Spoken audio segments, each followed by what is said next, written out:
Hello, NDL. It's the eve of Block 6 opening up. So we're here, the Outliers, me and Coach Vic, ready to talk about some Group of Five action. Mr. Vic, how are you doing tonight? I'm all right. How you doing? Probably still a little too hyper, won't say why, but yeah, still kind of feeling high on the controller, I guess we'll say. But I'm gonna say why, as a diehard Florida State fan, you definitely represented the Noles last night in prime time. I'm gonna be honest with you, come to, I had a neighbor come downstairs after the game asking if everything was okay. I got a little too loud. Which is not like Hey, this is not like me. But yeah, I had a neighbor come to us like, "Hey, just want to check on you, Sam. Everything okay?" Like, "No, no, no, I'm good." Like, "Oh, because that's like you're usually super quiet and like hearing some commotion now, and they're just making sure things are good." Like, "Nah, I'm good." Didn't want to say why. Didn't want to be judged, but it's the the okay. intensity of a B and B game does that to you. I see now. I definitely see.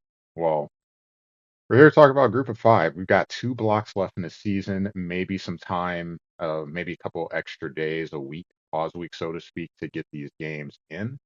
But we're a good chunk of the way through the season. Most teams are in the second half. So we're going to talk about what's going on with the little guys here. First thing that I wanted to bring up is a talking point we had in the last episode. Had quite a list of teams that were still undefeated, and that list is dropping. Lost two more, and just wanted to talk about those teams, and maybe later on we'll talk about where they stand in the big picture. So the first one that I will bring up is Tulane. Got to see a chunk of the game before the festivities last night, and man, Charlotte came out on fire, up 21 nothing early on the road. So that was impressive to me. Tulane did get themselves back in the game, a touchdown late in the second quarter, along with the pick six, cut it to seven, but they just weren't able to fully catch up in the game. The defense struggled. Brown, 365 yards through the air. Brown receiving as well. So the Brown to Brown connection continuing to do work for Charlotte. So Tulane no longer undefeated. Charlotte definitely had a sound game plan yesterday. Um, they definitely took it to Tulane at Tulane. That's So not only is it a ranked upset, it's a road ranked upset. So that is huge for Charlotte. The other game that went down over the weekend was UTEP losing to Louisiana Tech.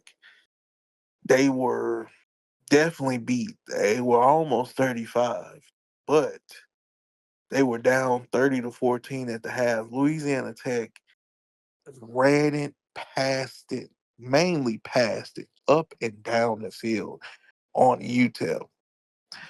They were definitely shut out in the second half. UTEP were. They La Tech created two key turnovers, and UTEP gave up 445 yards of offense, 330 through the air. Like I was saying, that first half, he really jammed it up and down the field, just dots everywhere, sideline, middle, backfield, screen, RPO, post, streak, whatever you could do, he did it in that first half. Yeah, rough showing for UTEP in that one. Have to see if they can bounce back, but man, you hate to that first loss always sucks. It always does. Oh yeah, definitely.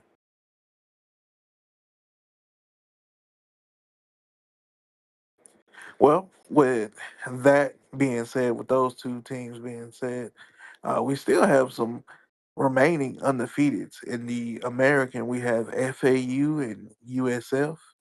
FAU still has to play USF, Tulsa, and Charlotte. USF has to play Tulane, FAU, Charlotte, Tulsa, and Rice. They got a few more games that they didn't get in and pass blocks, as well as Central Michigan Good old Dr. Bush is still undefeated as well. What do you think about Dr. Bush's chances of being undefeated? Well, I think that I think they're looking better for sure. He's 7-0 right now. He just beat Miami of Ohio, and it was one of those games where he was able to get up early in the first half and just kind of salted away at the end. Miami of Ohio put up 14 points late in the game, but just keep everything in front of you, rally and tackle. Did a great job of just not giving up big plays and just letting the clock eat away. And Luke's has been really good for them. He's on the Heisman hopeful list. He had 121 yards in the game, two touchdowns, and so far this season, almost 1,600 total yards and 11 touchdowns. As he goes, the Chips offense goes. And right now, given his remaining schedule, as long as Luke can continue to do what he's doing, sprinkle in the pass play, a couple of RPOs here, just it seems the pass plays that they have, everyone is gearing up to stop the run, and it's just opening things up for Emmanuel, just finding his targets and hey, break a tackle, you're gone. Make a move, you're gone. There's not enough help because everyone's loading up the box to stop Luke. So if I had to be a betting man, I I don't want to bet the house. I'm too scared of that. But as close to the house as I could, I'd bet on Central Michigan running the table. As a betting man, I would too. I definitely would. And especially with Mary and Luke's, just as a hit out there, just get a few more touchdowns. He'll definitely be on the list. He's itching to be on the list, and he's gonna get there with a few more touchdowns. Do you see anybody, any of the two teams from the American coming out unscathed and undefeated when it's all said and done? Oh, that is a tough one because uh, Jumper has played really well. Like that game is going to be a huge game when they meet up. I believe it's in the last block, FAU and USF. Huge game because whoever wins is going to be the front runner to host the AAC title game. So even if they were to rematch, being at home could be a huge help. It's just USF. They've been playing well. I would say arguably they've been playing better than FAU, but just the rest of the schedule is tougher for Jokers because you've got like that game is going to be big. Charlotte's offense is looking good. They both play Charlotte. They both play Tulsa. Rice is a sneaky one. Boss has been getting in his games. He's a sneaky guy because he does just enough defensively as a user. And then Tulane. How are they going to look coming off of a loss? Because not only did Tulane lose to Charlotte, they had a close game against North Texas as well. So are we having a midseason slump? Are they going to wake up from this? We'll have to see. But Tulane has definitely been explosive for a good chunk of the season, and defense has been making plays. That's still a scary game against you, for USF. I would say FAU just because of the schedule, if I had to pick one. I would actually say neither, to be honest with you. I would say neither, and to throw out a hot take, maybe it could be neither, and they still could be playing for a playoff spot in the conference title game. Where That's I wouldn't even call that a hot take. I think that could be a possibility. It just depends on if you're 11-1. I feel like if you're 10-2, that extra loss would be a fun conversation, we'll say. If you're going into, that final committee meeting and you have, let's say, Chip at 13-0 and an AAC team at 11-2, what the conversation is there. Those two losses, we'll just have to see how those are valued. But I could agree with you for sure. A 12-1 team would be they'd have a strong argument for getting that group of five spot for sure. Yeah, especially if some of the big guys and the big conferences have a few losses, that committee is going to have a hell of a time trying to figure out what's what as far as a 12 team. They definitely gonna have a huge job on their hands. Oh, for sure. Well, those teams, still prime contenders to get a group of five spot, but there's some other teams that are playing really well right now that could kind of muck things up for those guys. Just want to show them some love. First up, I'll bring up Tulsa, Texas fan. He has had pretty solid season so far, 6-2. He's 4-0 in conference play, and he is also in the AAC. So while we're talking about FAU, we've been talking about Tulane and Charlotte and USF. He is right there too. He's undefeated in the conference. He does have in his final block USF and FAU, so he really could play spoiler, not just for getting into the conference championship game, but for maybe even dodging or mucking up their playoff chances. And his offenses look good so far. 23rd in the NDL. Braylon Presley doing a great job lining up out wide. 39 receptions on the year, 9 touchdowns, and 725 yards. Defense bringing it to 20 interceptions. That's good for 13th in the NDL. Got any teams, Vic? I do have another team, that other team that we mentioned earlier in the show, Charlotte. They're also undefeated in conference play. We just talked about the big win at Tulane. They also have FAU at USF. Boys, it is going to be a fight in the American. I love that though. Everybody is basically playing everybody. I love that. The teams that are still left, they still play each other. They are 21st in the NDL in points score. They score a lot of points. It's not confirmed that the person behind the team is Dale Jr. after that video, and then we had a Charlotte user do what he's doing. We just a little wink wink there. But they're fourth in red zone TDs. The defense is definitely concerned. I would say overall, because they get scored upon quick. Also, looking at that game, I also looked at it too. The Tulane Charlotte game.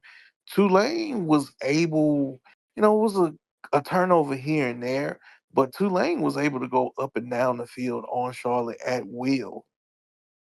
Key third downs that they had, they were able to score at certain times. Charlotte just made the one or two necessary plays on defense to win, but you can't have that every single time you play a game because you're going to have to actually dominate or just be good on defense against one of these good opponents to actually pull out the victory. Sometimes that 50-49 shootout doesn't go your way sometimes. Yeah. And seeing how he has USF and FAU on the schedule, that defense is going to be tested. Like, man, when you got it's tough. Like you have to fight to get to third down, and then they're converting at an over 60% rate. That's scary. That's very scary. Yeah, Well, definitely. another team I did want to bring up too, bring up the Conference USA, your home, bring up Louisiana Tech. So their record may not be as strong as some may would consider for this segment at 5-3, but they are 3-1. They knocked off previously undefeated UTEP. So with 3-1 in conference play and a leg up on UTEP in the head-to-head, trying to put themselves in the conference game picture. And very important to get that win because he's coming off of back-to-back losses to Middle Tennessee and Central Michigan. So you're thinking, uh-oh, maybe this is where you start to slide back, but he's able to bounce back by knocking off the team atop the conference. And he does have a big game coming up still against Jacksonville State. So get a win there. He has Western Kentucky left on his schedule in terms of conference play. You might find Louisiana Tech in the conference championship game. The only question mark that I have, and we'll have to see, is late in the season. We're still getting some new coaches in, and they're being, and thrown into the group of five cluster, will someone get Kennesaw State? And if so, that game is always scary. Pat was talking about it on BBB last night. It or was it? I don't think it was BBB. I think it was in the live chat, or it might have been PT. I can't remember. I know that Pat was talking about what happens when you have a coach come in. It might have been the live chat 'cause I think it was MJ Kemp. Like just comes in and it's like, oh, it's a new coach. Cool. Totally have no idea how they play, and it's just a scary game. It always is. There's no game planning. You can't look at stats. Literally just going in blind. So if that team gets filled, who takes them? What do they do? That could be a potential scary moment for Tech going down the stretch. I can adjust to that because my game against UTEP, I was his first game. I didn't know how he played. I didn't know anything about him. So yeah, it can be a scary thought having a new user, not knowing how they play, come into the conference and probably spoil your chances at winning the conference. Oh yeah, definitely agree. The last team up on the list here, who could be a dark horse, all down in the Fun Belt, aka the Sun Belt, South Alabama, USA, if you want to prefer. They are 4-2. They're coming off a loss, a huge loss against UConn on the road, 35-7. Gio Lopez is doing his thing with 12 touchdowns to 6 interceptions with a 66 completion percentage there. Um, they're doing good right now. Like I said, they haven't played, I don't think they played the full amount of games yet, but they're doing good. They do have a shutdown cornerback, though, and Amarion Fortenberry. He has 7 interceptions, and one of those for a touchdown. Um, who do you feel like out these four could compete for the conference championship? You think? Oh, I'm scared because of the defense. I would go. I was going to go Charlotte. I really was. I'm going to go Tulsa, and here's why. Now I know he does play USF and FAU, but essentially he controls his own fate. He's already undefeated in conference play. If he was able to win those games, he's in. One is on the road, one's at home. I don't remember which is which though, but he's been passing the ball efficiently, and the defense has been making plays. And he's a veteran coach. I like. I would put more trust in the vet because I have played T fan a handful of times over our time in the NDL. And you just, when you have those games, you've played for over 15 seasons and you can just say, hey, I'm in a tight game. I need to come up with a score, or I need to come up with a stop. Where does that confidence come from? Where do you calm the nerves?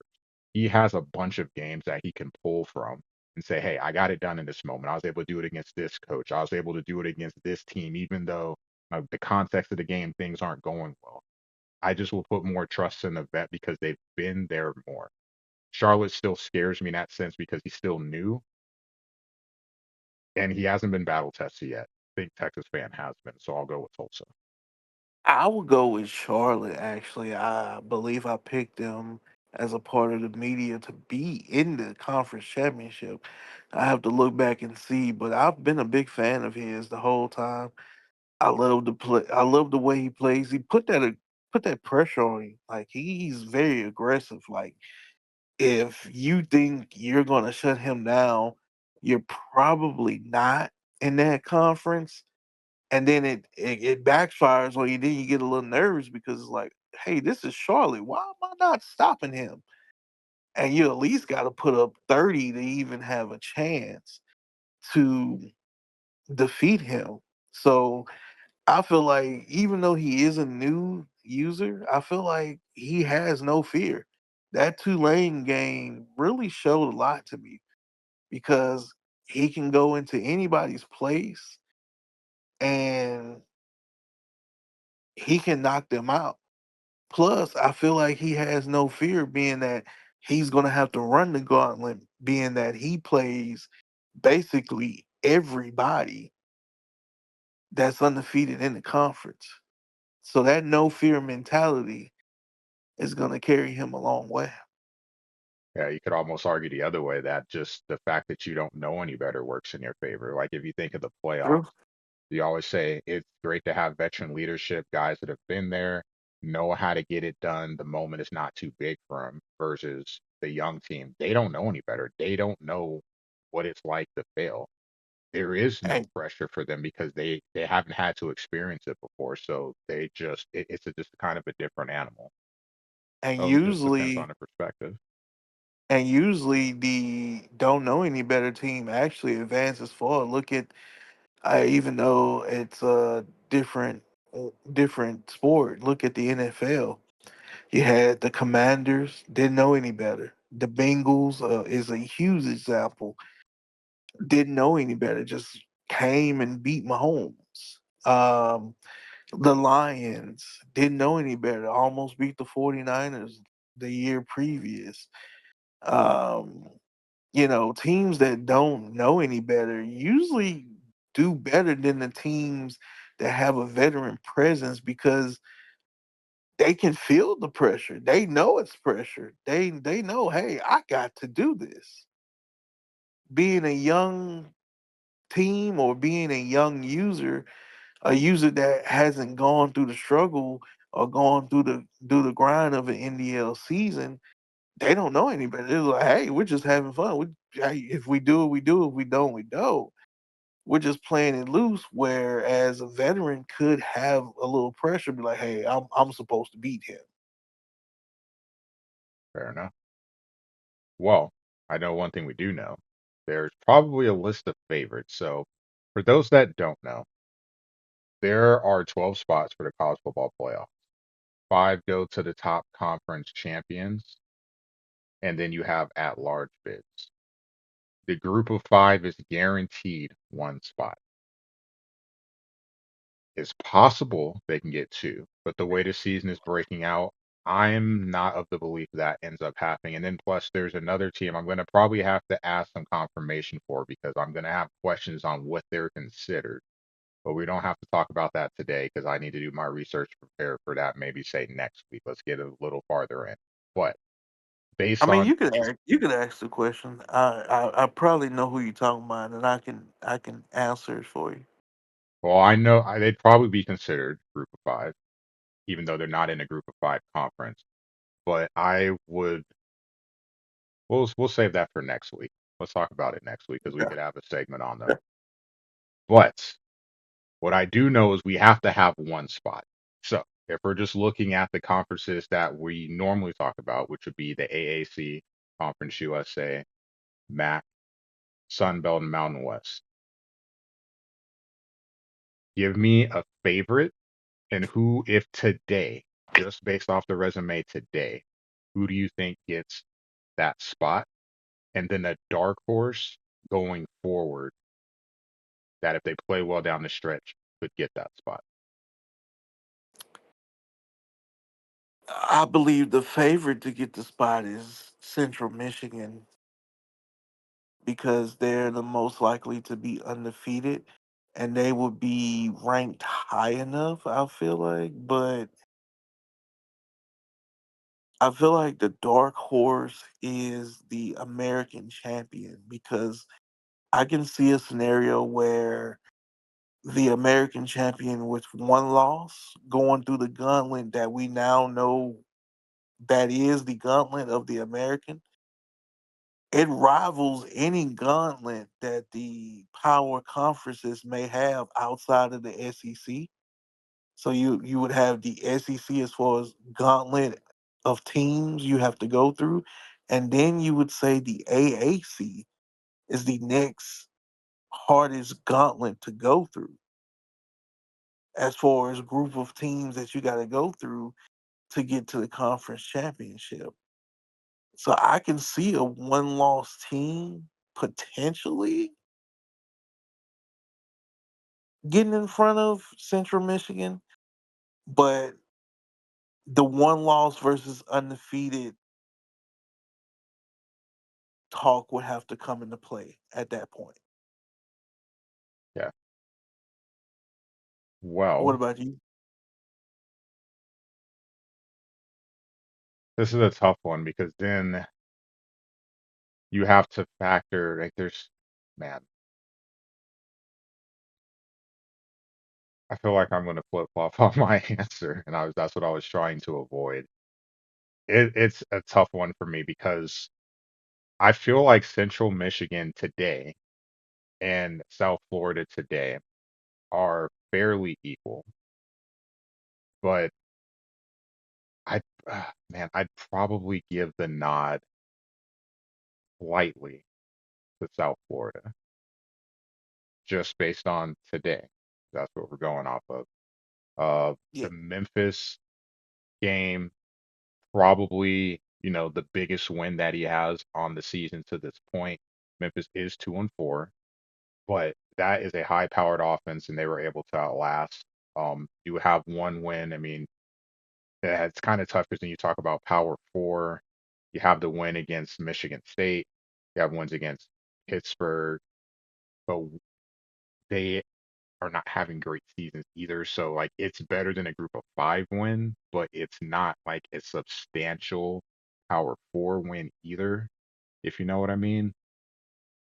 I feel like yes, I do. I do agree with that.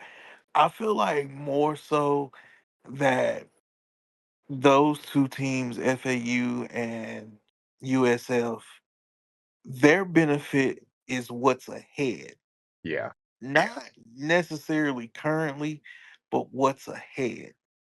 The what's ahead is the biggest factor for them. yeah, I definitely agree because I was trying to stay away from that in my answer for sure. But I will say the dark horse. I think we could run into an interesting scenario, and I'd be curious to see how things play out. I feel Chip is like solidly in the conversation. So we Oh yeah, have we yeah, have yeah. three teams that are essentially in this conversation right now: FAU, USF, and Chip. My dark horse is Tulane. Now, yes, I know they do have a loss, but if they run the table, they will still finish 11-1. You get an AAC title game by tiebreaker. They should.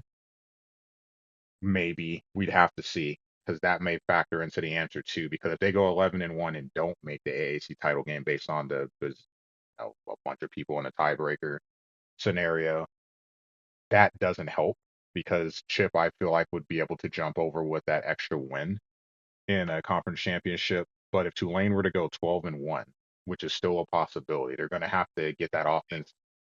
Like they got to get it fine tuned right away with the games ahead. But I still think Tulane is in the conversation too.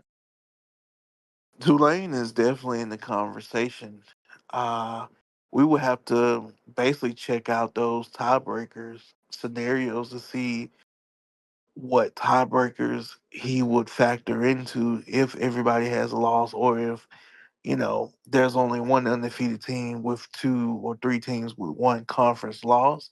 We would have to look at the conference tiebreakers, but he definitely could be a darker horse. You're right. He definitely can.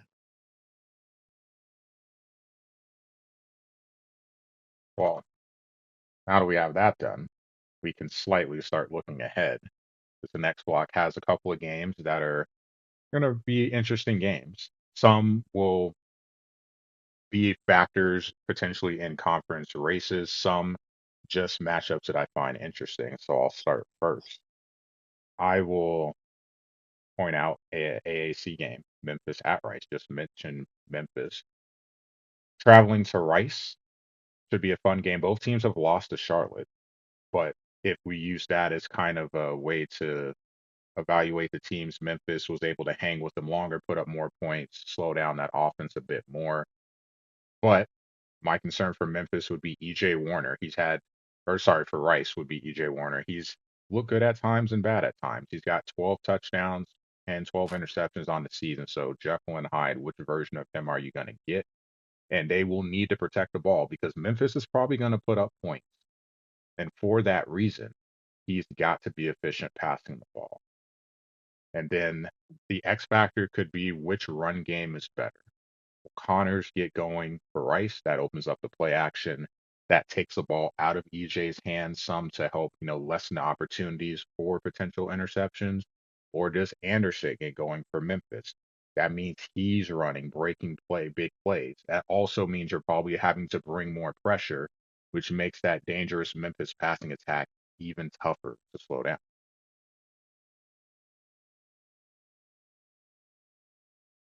Who do you got in that game? I've been pretty high on Rice a lot.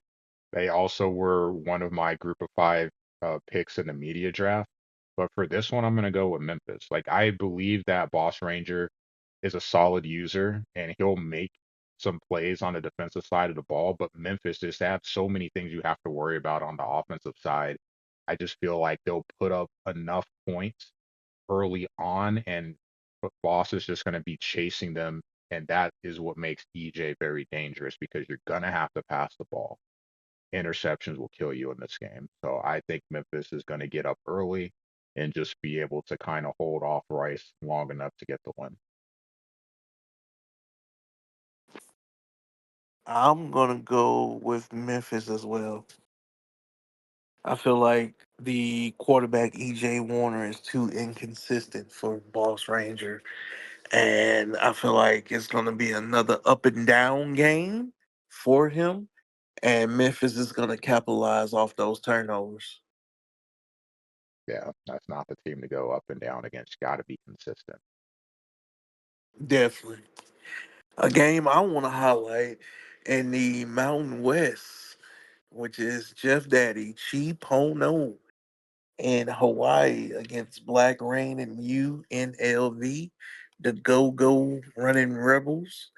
These coaches are definitely very familiar with each other. Not only are they NDL vets, they're Mountain West vets. They keep their teams together. Hawaii throws a lot. Passing game is just impeccable. UNLV, on the other hand, definitely does have the ground game. They suffered their heartbreaking loss against Boise State in their one of their few first conference games for their first conference loss. Um, Hawaii just suffered a loss last night to Washington State. They were inside of the 25 and had about 20 seconds left. And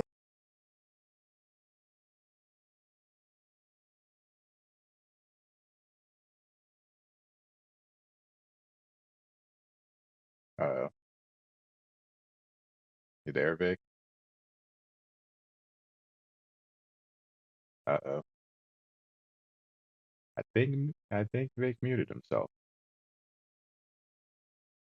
Or trying, maybe his headset died. Well, until he comes back, I can cover for him. Oh yeah, both teams had heartbreaking losses. The goal line stand by Boise State to beat UNLV. Hawaii getting the ball back late, trying to get the score to go ahead against Washington State and do an interception in the last 20 seconds in field goal range, but had to get a touchdown. Not able to get the job done. So for both teams, this is a big game because whoever loses this game will get their second conference loss, and that potentially will play them out of a Mountain West Conference Championship bid. So it's really going to come down to a clash of styles. Which team will be able to dictate the pace? Will it be Hawaii with more of an up and down pace with the passing game? Will it force UNLV to pass? Will UNLV be able to run the ball really well and maybe that gets Braid in the press in the passing game? Or is it the X factor? Does Hawaii get the run game going? They've had a couple games they've run for over 100 yards. So maybe they get the run game going and that throws UNLV off. It'll be kind of interesting to see how that game plays out.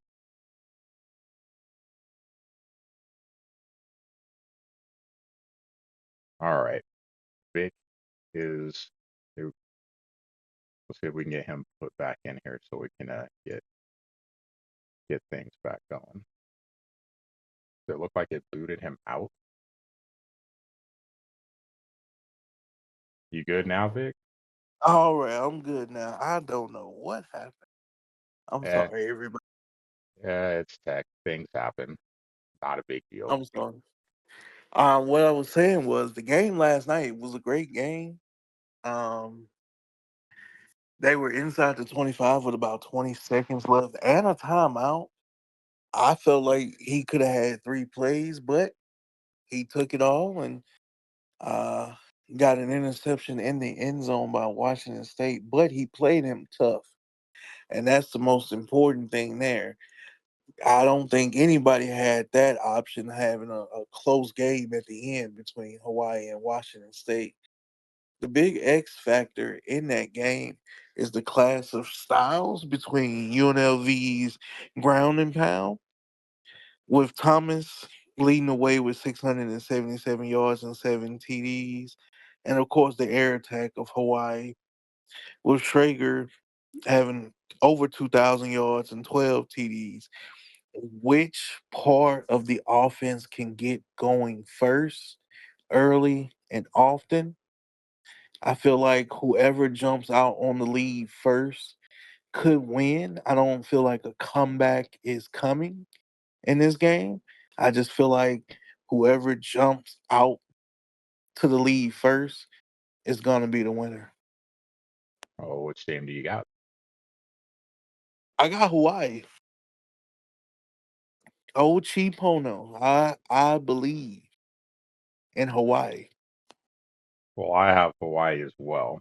And I think the X factor, you say it's the clash of styles, and I agree. But I think there's one player that could make that kind of muck that up a little bit. And I think that's Cam Barfield with Hawaii because he does have a couple of 100-yard games. I know Hawaii loves to pass, and he's going to pass that ball all over the field. But if Cam gets the ground game going too, that's just the extra thing that UNLV has to worry about. And that makes that passing game even that much more dangerous. Definitely. Definitely. You're right about that. Who do you have? Yeah, I've got Hawaii. I don't think it'll be a pretty game, but I think they'll be able to pull it out and they'll stay in the Mountain West hunt for one of those two bids for that championship game. Gotcha. Gotcha. So next up, we've got the Raging Cajuns at South Alabama. Big game in the Sun Belt because the winner will be the front runner for that West Division getting into the title game. The question I have is for Louisiana, which defense is going to show up? Is it the defense that got shutout wins against UAB and Texas State forcing turnovers? Or is it the defense that gave up 66 points to Louisiana Tech? Quite the difference. I'm sure the answer is somewhere in the middle. It's just how far to each extreme are we going to get in this game? And then South Alabama, the offense. What offense are we going to get? Is it the offense that scored 7 points against UConn? Or is it the offense that put up at least 40 points in three of the prior four games? So I'm not really sure which version of each team with that respective unit that we're going to see. But if I had to pick one, I'm going to put my faith in the offense because offense stirs the stick in the NDL. So I'll take South Alabama. I think they'll get up big, and maybe we just see that Louisiana Tech defense, not the 66-point defense, but maybe a 30 or 35, and that's enough for South Alabama to get the win. I got the Raging Cajuns in this one. I feel like their defense is going to be better than South Alabama's offense. Yeah, that's pretty basic take, but I feel like we're going to get somewhere in the middle. I feel like they're going to give up at least 20 points to South Alabama, but they're going to score 30 to 35. I feel like it's a 13 to 15 point victory for the Raging Cajuns.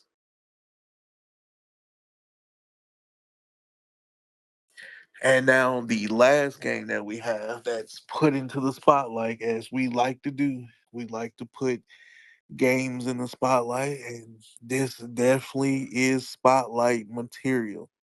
We have Charlotte at USF. This is one of the big circled games in the AAC and is a part of the G5 as well. Big circle game. Both offenses are playing well. Charlotte averages 35 a game. USF averages 43 a game. Charlotte are also on the road, just as they were against Tulane. So, this is a similar type approach that Coach Crash Carr is gonna go with here. Like he has to have that same mentality that he had against Tulane, against USF. The Speaking of offenses and averages, the Charlotte offense averages 12 points in the second half. So will they be continue to be a second half team and put up points, or will Jokers and USF adjust in the second half and limit those amount of points that he will have? That should be Who do you? oh, I'm go sorry. Go ahead. Go ahead. I'm sorry. ahead. Go ahead. This should be a really interesting game because for this one, I actually went through and I was watching Charlotte's games in the first half and the second half. So they're averaging just a third of their points in the second half. Now, it made me a little concerned because you have to get the context. So is it because they're up big and they're laying off the gas, or is it because of turnovers and they're just not able, like, you're playing a team, you're kind of figuring out, okay, I come in with game plan X, and then it always evolves based on what you're seeing. So is it that the other team is able to adjust to what they're doing, or is it that we're just trying to trying to speed up the pace of the game and just get to the end and run the clock? I saw some concerning things for Charlotte with some turnovers and some third downs. Like their conversion rate, I don't have the number in front of me, but they convert less on third down in the second half as well too. So for me, I know what you're going to ask, and my answer is USF, and it's because of the second half. My concern with Charlotte is teams are figuring out ways to slow them down in the second half, whether it's forcing turnovers or forcing punts. Charlotte is going to have to figure something out in this game because USF is going to put up at least 40 points. I don't see how that doesn't happen. So in order to stay in this game, they have to keep scoring. They have to do it for 4 quarters. I just think USF will be able to do that easier. Not saying it's an easy game, but from their body of work, I just have more trust in USF to play for 28 minutes as opposed to Charlotte. I'm gonna go with USF, and it's because I feel like I agree with you. I feel like in the second half, he will adjust. I've watched a few of USF's games, and Coach Jokers, adjusts to what the offense is doing in the second half. He may give up some points in that first half. It may be a high scoring first half and a low scoring second half because he's going to adjust to what Charlotte is doing on the offense. He's going to make the right adjustments, and he's going to make sure to limit the amount of possessions and points that they have. Yeah, I would not be surprised if Charlotte wins, but I think that this is going to be a really fun game to watch. And man, it sucks. I'm going to be back at work now. I really hope I'm not working during this game. You guys are going to make me take a lunch or randomly not feel good and find my way into the car so I can put this game on the phone or something. It should be As a really long fun one to watch. as long as it's not a random Monday through Friday game at noon, you should be receiving updates during the live chat on this game. Yeah, that is nice too. Man, it's gonna feel so weird. I've been one of those people campaigning for games to play. Like, I'm bored. I'm at home. Someone play. Live chat is heating up. Let's just get a game so we can calm it down and cool it down. Now I'm gonna be like, oh, hold on, hold on, hold on. I want to see the game. Can you wait till I get home? Everything That's changes the now. that's the side I've been on as a person who does work during the day. It's like some of the biggest games, especially last season. I felt like all of the big games was during the day, and I could not watch them at all. And I have to watch the replay, or I have to, you know, ask somebody what happened and everything like that. So I'm kind of glad we're having more night games this go around because I'm able to watch everything and see what's what and who's doing well and who's not, doing well and stuff like that. And I'm able to do the update this thing that I've been doing in the live chat. Um, it's fun for me, so I'm going to continue to do it. And I know it's fun for everybody. I receive quite a bit of compliments for it, and I appreciate that. So I'm appreciative of more night games this go around. Yeah, CG is right in chat. It says the night games are awesome though when we get 3 or 4 games at once and the chat is live. It definitely is. I see you updating.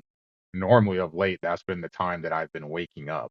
So I'm waking up to all these games in action and just trying to get into seeing what's going on. Like, okay, I see the scores, but let me pull up the multi twitch and start figuring out, okay, who has the ball, what's the score, and just switching back and forth between the game.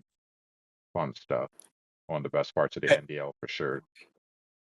And like we talked about it before we came on, I do that just to give other people recognition. I'm not a me type of person. I don't know. Some people may think that in the live chat, but I'm not. I'm truly not a me type person. You can obviously see it if you watched every or listened to every episode of this. I rarely talk about myself. This is the most I'm actually talking about myself. And it's because I want to shed light on to others. That's basically the main thing I wanted to do with that was shed light on the other so nobody had that, well, who is this guy at the end of the year? Or who is that guy? Like we had Coach Andy at the end of last year and he was Kennesaw State. And until the very end, no one knew what he was doing. No one knew that he was just secretly winning and just going about his day. But I saw that and I saw a couple others as well. He was just a prime example, but I saw a couple of others do that as well. I'm like, well, their game's not getting shown any love. So let me show love to not only the G5 because we do this podcast, but to some of the lower power fours as well that might be in contention for a conference championship or a playoff spot when it comes to the Big Ten or the ACC or whoever it may be. Just to give those players some love and to give those players some views on their game. Yeah, it's so tough. I mean, you have game day, we've got PTD, you've got the official NDL podcast, you've got BBB, you've got us. There's there's just so much content with the NDL, but there's still only so much that we can go over because there's not enough time. We have like we're trying to keep it around an hour. PTD is around 30 minutes. Game day, they're trying to, focus on the big picture. Like there's just so much in terms of story going on in the NDL every season, every conference, every team. It's really hard to be able to give people the spotlight. So doing that helps too because it's just, especially in the moment as things are happening. Not only does it give them some time to shine, but it also gets eyes on them, and those eyes could lead to them getting, some segments in some of the content. So it's good to see for sure. Definitely. Definitely. And that brings us to our last topic of the day, which is, of course, we seen the stuff that's been going on in the live chat over the last week. There's been a lot of tension, little feuding, stuff like that. But you know, we just have a few words and a few takes and a few things to say when it comes to the new coaches, especially in the G5 conferences. Go ahead and start it off, Sen. You're the OG, so I defer to you. Oh, now you're making me feel old. You sound like El Jefe now. Well, I wanted, like, we're probably going to take different approaches on this, but my approach was I wanted to say welcome to all the new coaches, whether we've interacted before or we haven't, just as someone who's, I hate like making say, I hate saying I'm a vet because it makes it sound different, but I'm just a member of the league just like you are. So I just want to say welcome to the league. We have a great thing going. I've been in this league since the PS2, while we were still, some of us were on dial-up still. I've had a great time here. I've made some great friends here.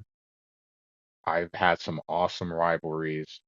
The culture that the NDL has in any league, and I've been in a lot of leagues. I'll just put myself out there right now. I'm 39 years old. I've been playing in leagues online since NFL 2K1 on the Dreamcast. So, God, that makes me feel really old. I've been playing a long time. I've seen a lot of stuff. The NDL is heads and shoulders above any league I've ever been in. The culture we have here is second to none. So, what I wanted to say is this is a great opportunity to be a part of something really special. The vets are not your enemies. We are here to help. We do not view you as lesser than. We want to help you. So, whether it be playing scrimmages, asking for advice, if you need help with any of the quote unquote duties, such as poll votes, extended absence stuff, coach reports, if you have any issues. Like I had someone message me while I was streaming a couple nights ago, but hey, our game is disconnected. I don't know what to do. Like just stop what I was doing. Okay. This is the scenario you laid out. Cool. So play it like this. And then after the game is over, hit me back up and then I can guide you through what you need to do. Like that's what we're here for. We're here to help you out. We want to help make this the best experience for you because in the grand scheme of things, that makes it the best for everyone. I, more than anyone, hate when live chat is right, because we're never going to agree. This was talked about on BBB last night. You have people coming from all walks of life, different ages, different stages in life.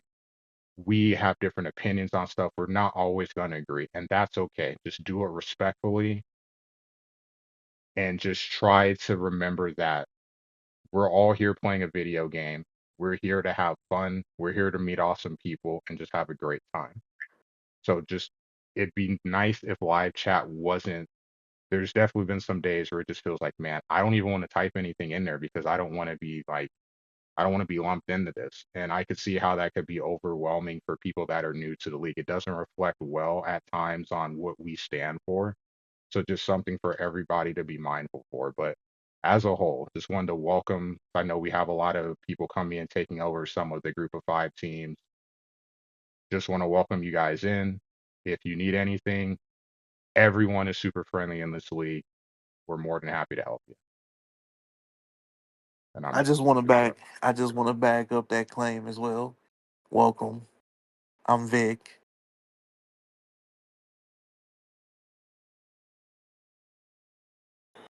It stands for Victor. If you didn't know, um, I'm very helpful. I help out when I can. If you have a question, you can ask me at any time. If I don't know the answer, I will get the answer. So there's no need to worry about me not having the answer because if I don't know the answer, I can get the answer. I'm helpful as well anytime you want to play a scrimmage or anything like that. I've helped a few people get their teams because they have to play a certain amount of scrimmages, and I'm open to play a scrimmage with anybody because I'm that helpful. I will get you your team if you're lost in translation and don't have a team and don't know how to scrimmage anybody. If you're new and you listen to this later on, you can just DM me or hit me up, and I will definitely schedule a time or be available at that moment to do a scrimmage with you. Now, past all that, for new coaches,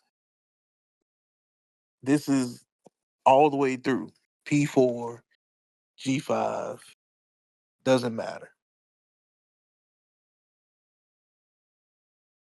Do what you have to do in the NDL as far as play the NDL way, do the extra things in the NDL. Don't skip past certain things. Don't skip past your player stats. Don't skip past your team stats. Don't skip past any recaps. You want as many points as you can. And because you're going to need those points, especially being a G5. Now, this is all for my new members in the G5. G5 people, you need as many points as you can. So definitely do everything you can. Vote in those polls. Do your player and team stats. Do your recaps. Even though the recaps don't count as much, if you miss a poll or you miss a player stat, you can do all of your recaps and make up for those points.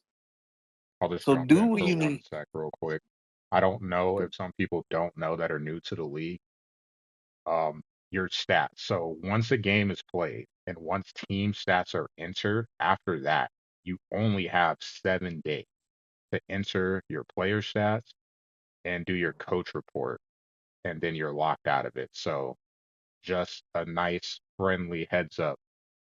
Just do it all at once. Don't save it for later because you're going to end up being locked out of it, and then you're losing out on points that you should have been able to get. Go ahead. Sorry. I just felt like I had to get that in there. Oh no, no, you good, you good. But definitely get those in there. It's best to get those player stats because your player could be up for an award and you don't even know it, or you wouldn't even know that your player is up for an award because you don't know your stats. You don't know that particular player's stats, or you don't know your team stats. You don't know what your ranking could be in the Massey. The Massey rankings hold a lot of value in the NDL. So get those stats in, get those recaps in if you haven't done that already. Get those coaching reports done too. As much as you do the coaching reports and the polls and the stats, that all equals up to a higher point value. We don't want any of these new coaches that have joined the league to have 9, 10 wins, but they're drafting 40th because they didn't do any of their stats or any of their polls or any of their coaching reports. We don't want that. We want you to completely thrive because if you're picking 40th and you had a 10-win season with Louisiana Monroe, you're going to feel like you didn't do anything. Well, if you do what you need to do as far as your stats and your polls and your coaching reports, then everything else is going to take care of itself. And treat the coaching reports with respect as well. Just because it's a law of averages with the coaching reports, meaning um, it's the average of all of your reports added up together, doesn't mean you need to break a rule here or possibly toe the line of breaking a rule. just because you know, hey, I got one I can mess up. I'm gonna take this time out and mess it up. If you're a G5 coach, you don't have time for that. You don't need to do that because, like I said, some of these teams are at the bottom of the barrel. You need as much points as you can to get your way up to the top. Participation points, the 40% of your coach contract, everyone should get that. Just 3 points. It's like attendance for class, just showing up, just sitting down gets you 40% of your grade. The other stuff is Exactly. what it is, but that right there, and then just the last thing that I'll touch on, we're all competitive. We all like to win. Like, let's be honest, no one likes to lose ever. But we're all competitive here.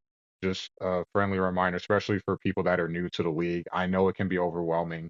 You see the rules, you have the coach reports, you're probably getting feedback from people after the game. Just be mindful of being competitive is fun. We're here to have fun, primarily number one. But if you're gonna be like that hardcore competitive guy, just remember to do it within the confines of the rules. Don't let winning supersede what the league represents. Because ultimately, we're here. We're here to have a good time. You have the Lick and a group of guys at the NDL convention this year. Years past, there was a NDL convention in Vegas. Like as people are traveling across the country for various reasons, there's meetups held next year. We're gonna have a meetup at WrestleMania. I don't even know what number it is right now, but I know it's in New Orleans. We're gonna have a meetup there. Like it's like winning in the grand scheme of things is nothing compared to what the NDL stands for and what it represents for a lot of us. It's all about the community.